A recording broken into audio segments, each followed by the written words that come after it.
dahulu kita akan membuat satu kegiatan, yaitu yang kita kenal nanti namanya adalah keyakinan kelas atau aturan kelas.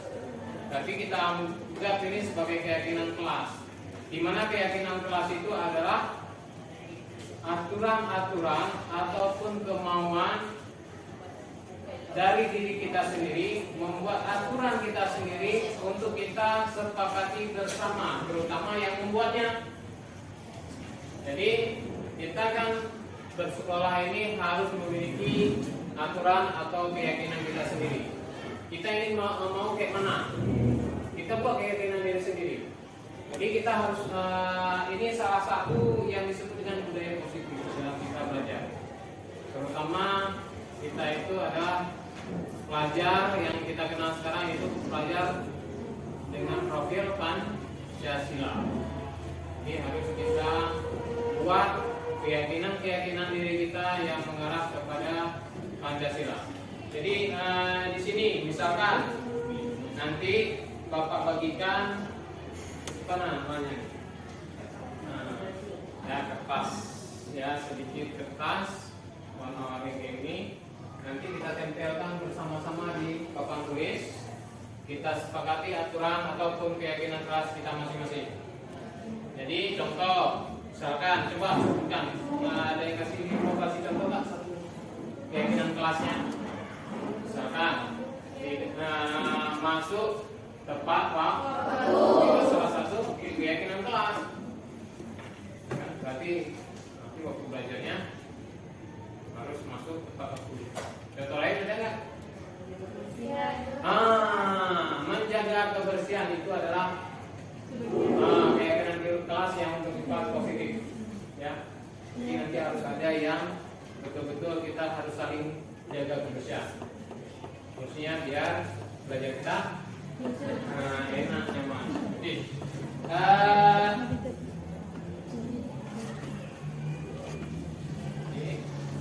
kalau dia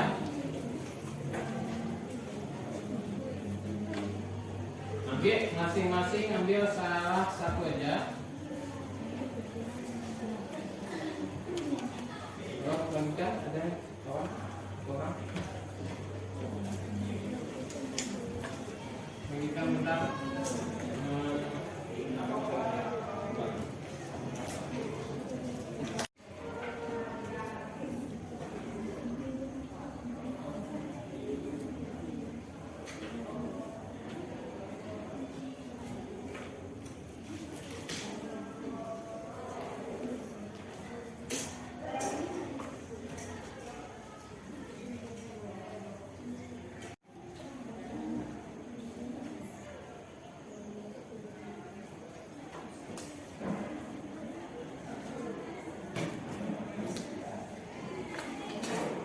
Tulisnya gede-gede ya, biar bisa dibaca.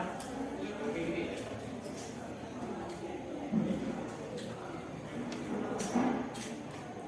Waktunya 5 menit ya.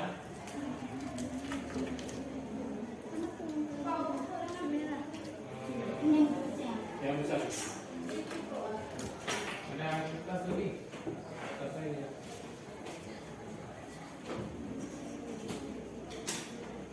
Siap. Nah, ini dia.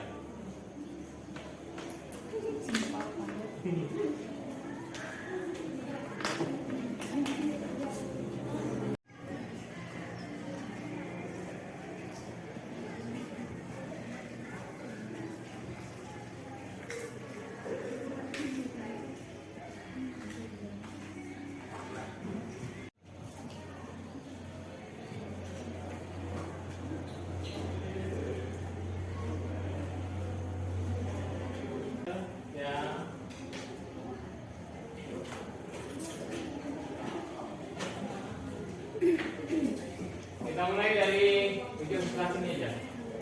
Coba sebutkan apa keyakinan kelas. Jangan berisik saat tidak ada guru ataupun ada guru di dalam kelas. Ada yang lain yang sama? Enggak. Oke, silakan ditempel. Silakan ditempel di depan. Yang kedua ini, apa keyakinan kelasnya? Tiket tepat waktu. Ada yang lain? Ada. Yang ada sama seperti dia, nggak usah tempel lagi ya. Oke. Tempel sembarangan aja nggak usah. Lanjut. Siswa harus bersikap sopan santun dan saling menghargai. Ada? Enggak, tempel. Yang merah? Menjaga kebersihan. Sama? Sama. Yang lagi ya. Belakang? Setiap kelas saling mempersiapkan ritual keamanan. Betul kemana? Kalau tadi tidak sama. Kita sama ada kawan tadi ya. Ada nggak yang kayak belakang? Keamanan? Ya, silakan maju. Tempel. Kawan di sebelahnya? Harus tidak tanggung jawab dalam masing-masing kelas. Ada? Nggak ada tempel. Kalau misalnya tempelnya di sini ya, di tengah ya. Nah.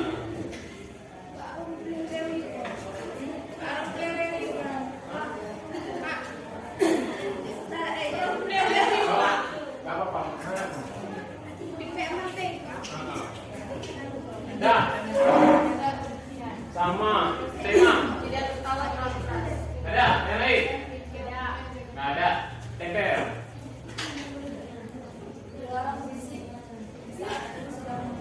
Ada? Tadi? Ada. Udah. Udah. Sama. Ada? Belum, tempel.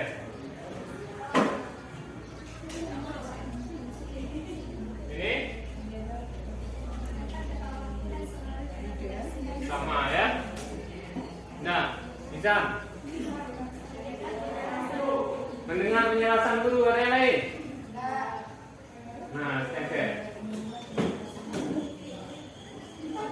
Ketertiban setiap pagi baca Al-Quran dan setiap murid diwajibkan membawa juz amma atau Al-Quran. Nggak ada ya? Silakan tempel.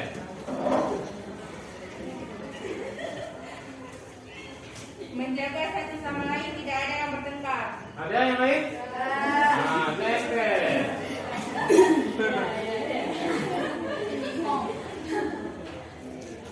Terus, kawan sebelahnya? Sama. Berarti? Diharapkan mahasiswa bagasnya 5 untuk ke sekolah tepat waktu dan tiket drama ada. Sama. Sebelah.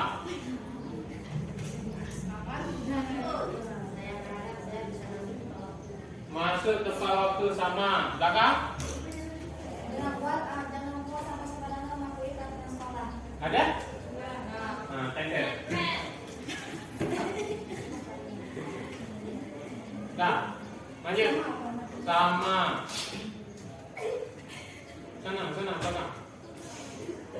Nah, mengerjakan tugas ada? Belum? Tempel. Menghormati guru ada? Ada yang tempel tadi? Ayolah, tempel. Nah, sampai depan. Itu apa? Oke. Mematuhi setiap perkataan.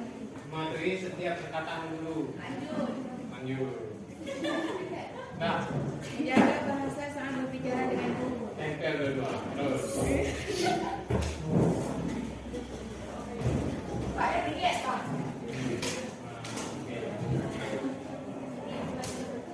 Satu lagi. Setiap siswa maupun siswi harus disiplin. Disiplin ada? Belum, tempel. Nah, kita buat kolom ya. Ini, ini adalah keyakinan kelas. Berarti poinnya sebenarnya rata-rata semua ada, tapi yang intinya udah kita saring ini. Yang lain untuk sama-sama kita dianggap bekerja, ya kan, sama-sama memiliki keyakinan kelas. Silakan ditempel di luar lingkaran ini. Nah, silakan maju ke depan semua.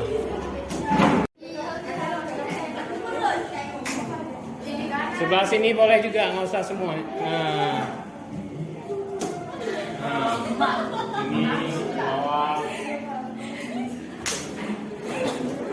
Oke.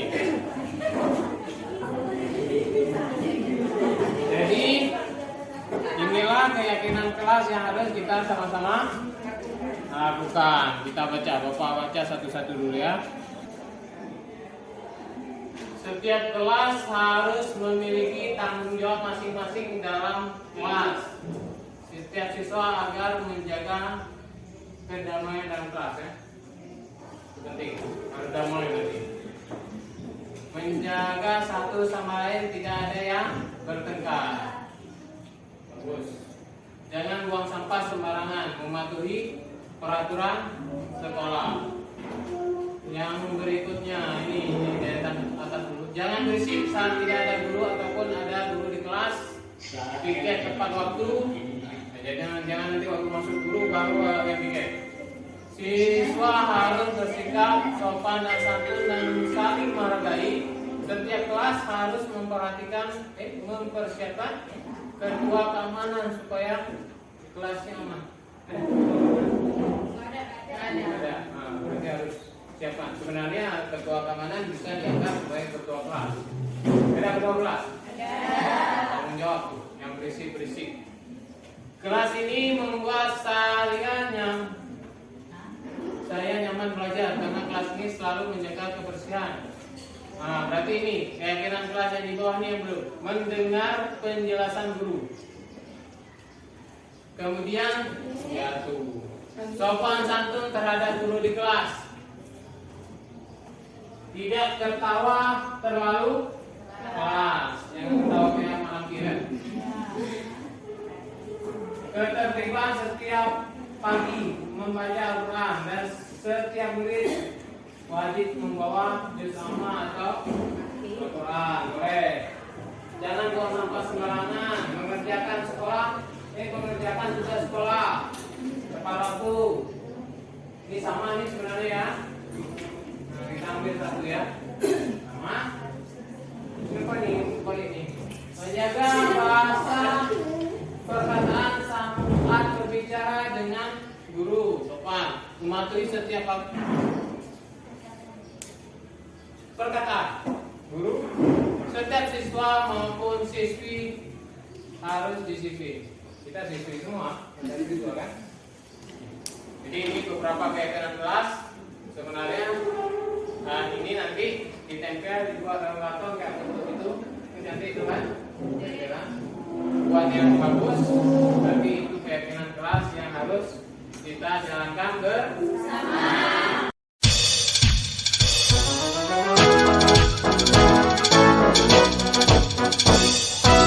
Yang kedua ini Bapak mau tanya nih beberapa hal. Mungkin kalian itu apa istilahnya kesalahannya. Kasusnya kalian itu tidak mengikuti beberapa mapel ujian ya pada jadwal yang sudah ditetapkan.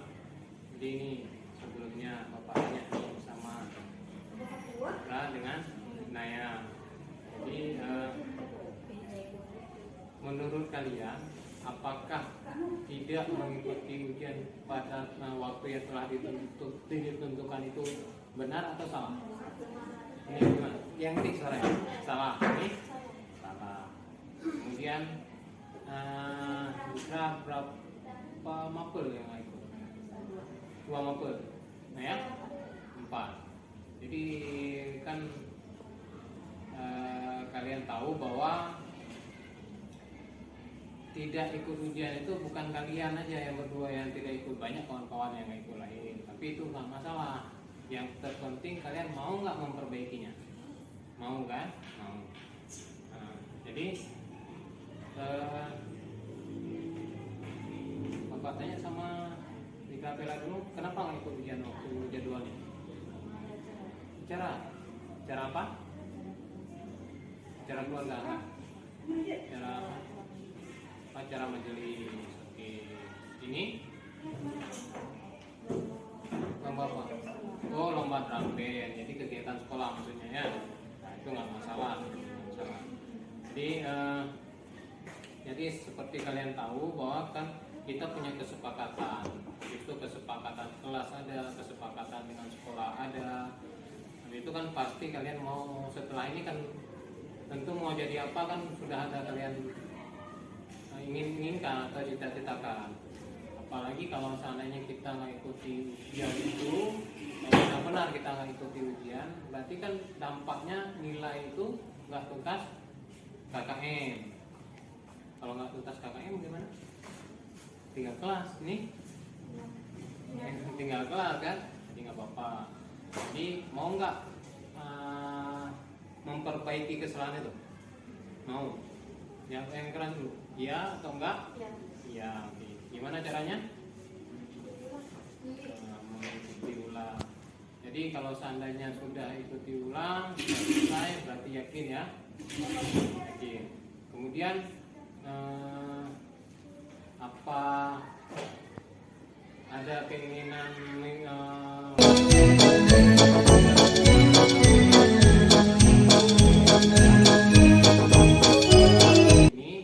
ikuti ulang, yang udah ikuti ya sudah, yang sudah terjadi nggak apa-apa. Ikuti ulang kembali beberapa mapel yang belum selesai ya. Oke. Oke, Bu.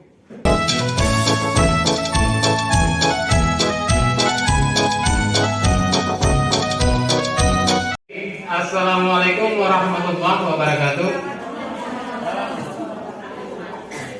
Selamat siang Bapak Ibu semuanya, para guru-guru hebat SMA Negeri 1 Idi Rayu, Aceh Timur. Mohon waktunya sebentar. Saya ingin mendesiminasikan tugas untuk saya sebagai guru CGP Angkatan 7 Aceh Timur pada modul 14 tentang penerapan budaya positif yang ada dalam kehidupan kita ataupun yang akan kita laksanakan di sekolah, khususnya yang saya sudah terapkan pada siswa-siswa pada kelas yang saya mengajar. Jadi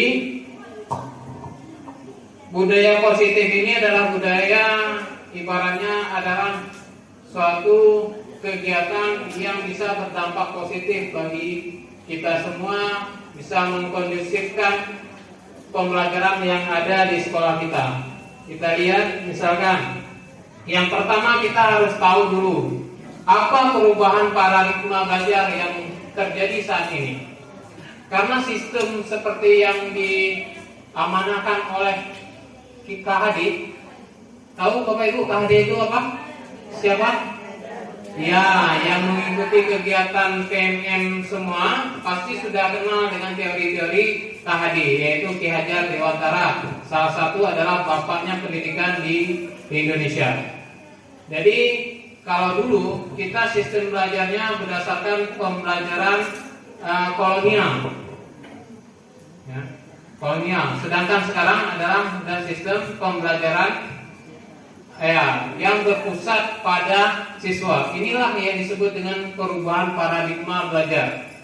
Jadi kalau kita lihat bagaimana perubahannya, apa perubahan paradigma itu? Pembelajaran sekarang harus berpusat pada siswa, tidak berpusat pada guru. Artinya pembelajaran harus menghambakan siswa. Tetapi walaupun mereka sesuai dengan keinginan mereka, ada batasan-batasan yang harus kita buat, yang harus kita sepakati bersama-sama. Bukan dari gurunya yang membuat batasan, tetapi disepakati oleh bersama di antara siswa dan juga guru. Itu yang disebut dengan aturan kelas. Tetapi pada konsepnya aturan kelas itu tidak bagus. Maka nanti muncullah satu keyakinan kelas. Keyakinan kelas yang akan berdampak positif bagi karakter siswa, bagi proses pembelajaran yang ada pada kelasnya. Ini harus kita ubah atau kita buat. Kenapa harus ada perubahan paradigma dalam belajar? Karena dianggap penting, ya. Pada zaman-zaman sekarang itu, ataupun pembelajaran berdasarkan konsep KHD dan pembelajaran yang berdasarkan kurikulum yang akan kita bentuk, akan kita ikuti yaitu semester depan, kita sekarang lagi dalam proses pembelajaran kurikulum belajar.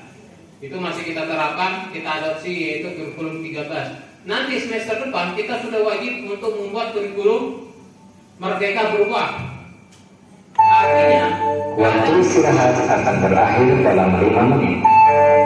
The break time will be ended in 5 minutes.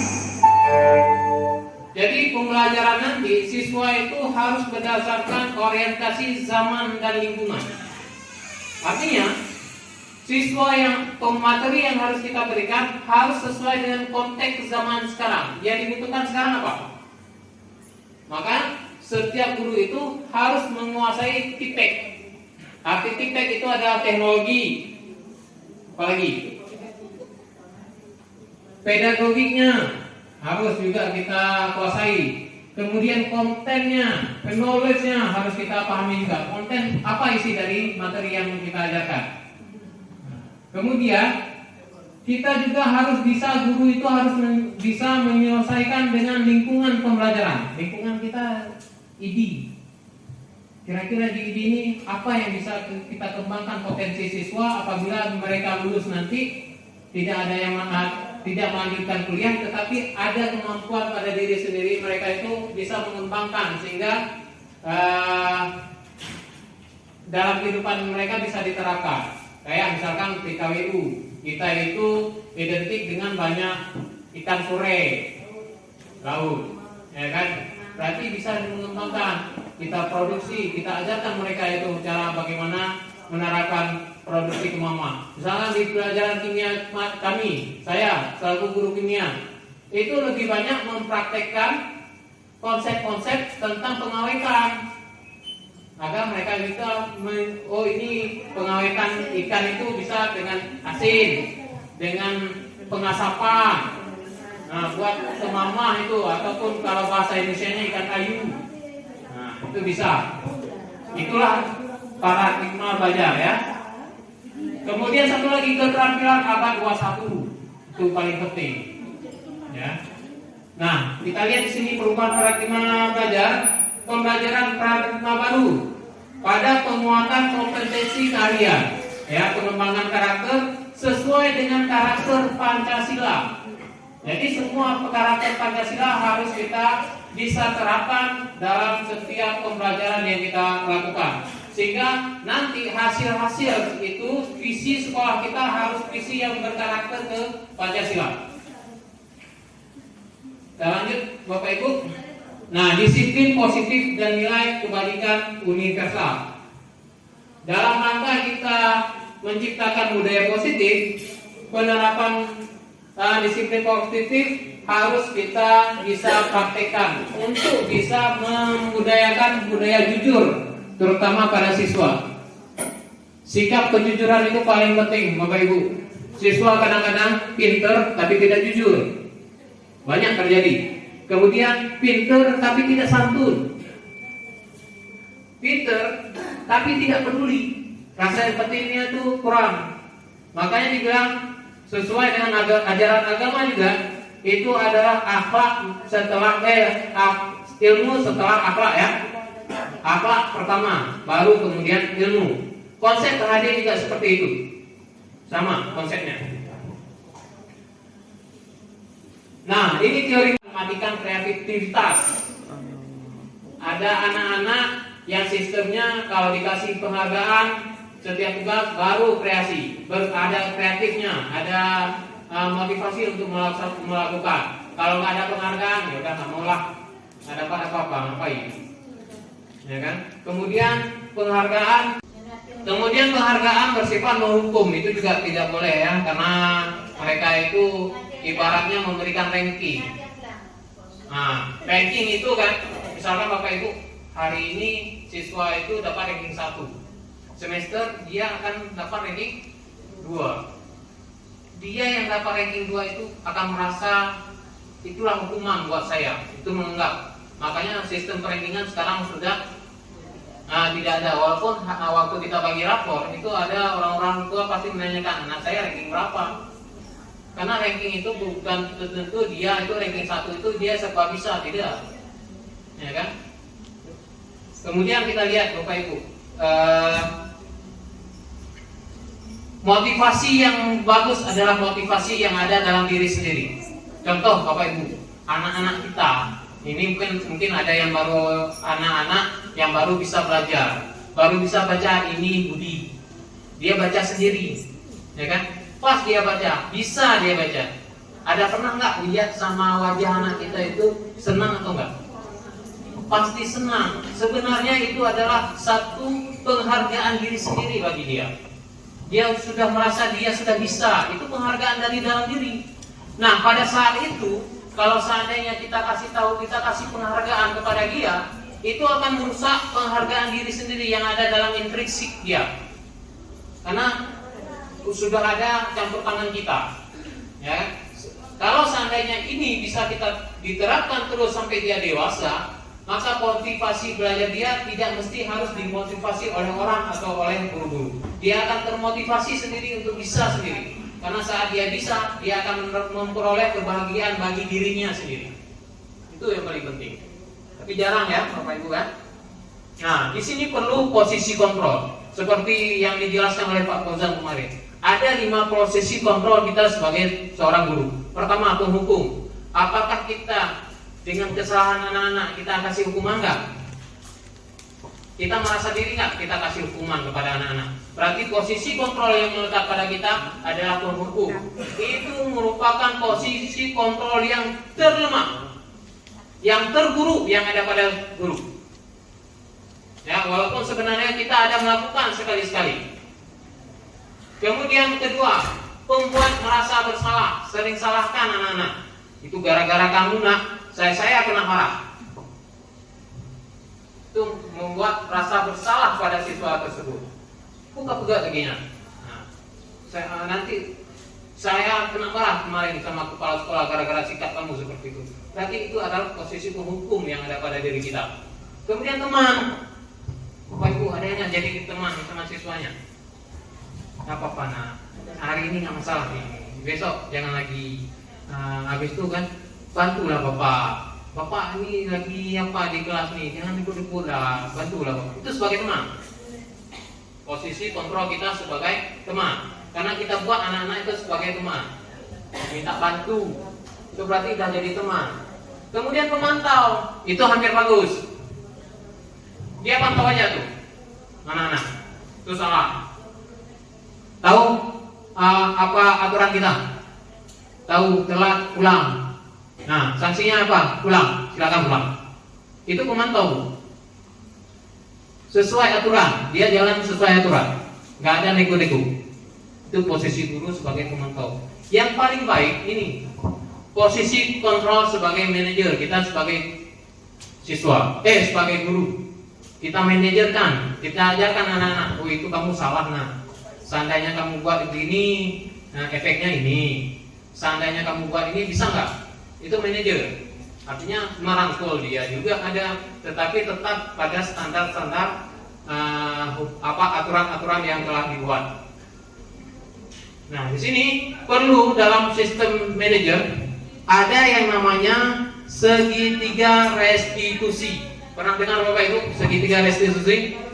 Nah, baru dengar. Saya pun baru dengar saat mengikuti CGP Bapak Ibu. Namanya baru dengar. Penerapannya sebenarnya sudah kita terapkan. Namanya baru kita dengar Bu. Saya baru, oh itu namanya rupanya. Padahal tapi itu. Nah, kan? Pertama kita harus menstabilkan identitas siswa. Di mana kamu tentunya punya alasan mengapa melakukan itu. Kamu telat sekolah hari ini nak. Kita pasti tanya, kita nggak akan bilang kenapa kamu telat sekolah. Bukan. Kita tanya apa alasannya kamu telat sekolah hari ini. Itu sebenarnya sudah melakukan segitiga restitusi Bu. Jangan tanya kamu selalu telat ya. Enggak, tanya dulu kenapa. Apa alasannya telat? Itu sebenarnya sudah segitiga restitusi. Kemudian kita menanyakan, adakah cara yang lebih efektif? Nah, kamu telat. Pak, saya telat Pak. Kenapa? Saya antar adik dulu. Orang tua saya antar adik dulu ke sekolah, baru antar saya, makanya telat. Oh gini aja, bisa nggak kalau seandainya sekali-sekali ayah kamu antar kamu dulu, baru adik. Nah, berarti kita sudah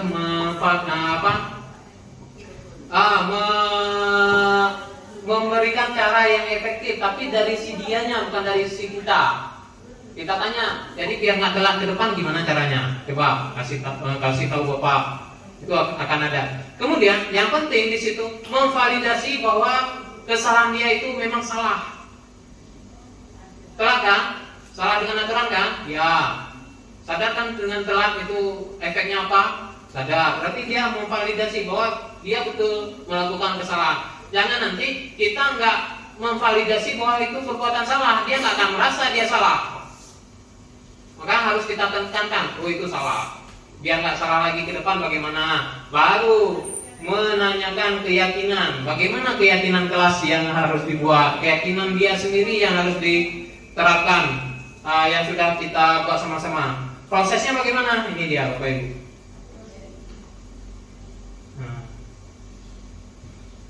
Jadi keyakinan kelas ini tadi langkah-langkahnya sudah bisa dibuat. Ini yang saya praktekkan dokumentasi keyakinan kelas. Bapak Ibu buat aja, misalkan ini wali kelas ya, bisa mungkin jadi acuannya untuk semester depan. Buat aja misalkan satu orang anak, buat di kertas kecil, mau kertas merah, warna-warni terserah. Buat keyakinan kelas masing-masing, tapi dengan kalimat positif, bukan negatif. Contohnya kalau negatif, tidak terlambat, itu kalimat apa tuh? Negatif. Berarti kita ubah untuk keyakinan kelas, berarti hadir tepat waktu.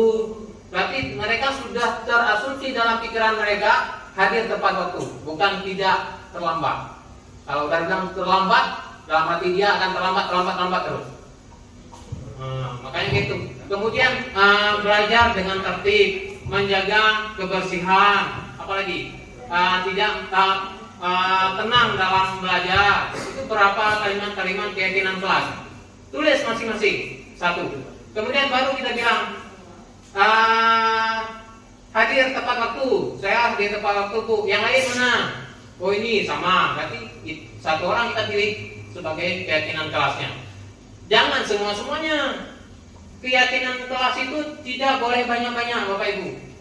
Kalau banyak-banyak nggak mungkin bisa terpenuhi semua. Jadi hanya beberapa saja keyakinan kelas yang kita pilih yang terbaik untuk kita gunakan. Dan harus disepakati. Guru harus sepakati, siswa juga harus sepakati. Saat mereka melanggar keyakinan kelas yang mereka buat sendiri atau dibuat sama-sama, disepakati bersama-sama, disitulah guru untuk menerapkan posisi kontrol manajer, yaitu penerapan segitiga restitusi. Biar gurunya tidak ada siswanya tidak dipersalahkan secara don terus, bukan salah. Kamu gara-gara kamu terlambat, istilahnya fokus Bapak ngajar terganggu. Itu berarti posisi kontrol kita Bapak Ibu tadi sebagai merasa bersalah. Kita salahkan siswanya. Jadi harus posisi kontrol manajer. Jadi ini saya beberapa kali membuat satu penerapan segitiga restitusi. Ada juga ini sengaja wajah mereka saya tutupi dikit karena takut malu bana kan ya. Jadi sekian pemaparan atau definisi saya hari ini. Kalau ada yang mau tanya silakan Bapak Ibu. Diberikan 2 pertanyaan dulu. Kalau nggak ada kita lanjut dengan tugas kita. Silakan Pak Rudi. Assalamualaikum warahmatullahi wabarakatuh. Waalaikumsalam warahmatullahi wabarakatuh. Terima kasih Pak kesempatan yang diberikan kepada saya. Saya mau tanya tentang keyakinan kelas. Keyakinan kelas itu kan udah kita terapkan dan konsekuensi dari siswa. Tetapi ada siswa yang tidak ada realisasinya. Misalnya udah ada konsekuensinya, tapi dia masih juga melakukan kesalahan tersebut. Tidak sesuai dengan keyakinan kelas yang dia buat sendiri. Apa solusinya? Oke, terima kasih. Ya Pak, terima kasih atas pertanyaan sangat bagus dan sesuai dengan kenyataan. Ya. Ya, kenyataannya seperti itu memang. Jadi proses keyakinan kelas yang harus kita terapkan dulu yaitu posisi segitiga restitusi. Ya, kita yakinkan siswa tersebut, kemudian kita validasi bahwa siswa tersebut perbuatannya tetap itu adalah bersalah. Kalau memang tidak ada perubahan, ya kan? Sebenarnya dalam konsep KHG itu tidak ada boleh ada hukuman apapun, tetap harus dibuat proses keyakinan kelas berkali-kali atau segitiga restitusi berkali-kali. Kalau memang tidak ada juga, itu sebenarnya adalah kembali lagi dengan kebijakan sekolah. Itu diizinkan. Karena kenapa? Kadang-kadang ada yang melanggar keyakinan kelas yang dapat memicu konflik dengan kawan-kawannya ataupun permasalahan dengan kawan-kawannya lain, mengganggu ketertibannya belajar, itu bisa. Itu terserah dengan kebijakan sekolah. Tetapi dengan sudah ada upaya penerapan segitiga restitusi, wajib dulu segitiga restitusi. Jangan langsung menghukum. Oke, Bapak Ibu, satu lagi silakan yang mau bertanya. Nah, silakan Bu. Ini mungkin terlepas dari cerita tadi yang sekarang kita lakukan, misalnya anak-anak yang terlambat gak pulang, itu ada pengaruh nggak teman-teman? Sebenarnya posisi di situ kita sudah melakukan posisi penghukum. Posisi penghukum itu sebenarnya adalah alat ataupun cara untuk menerapkan satu aturan, ya kan?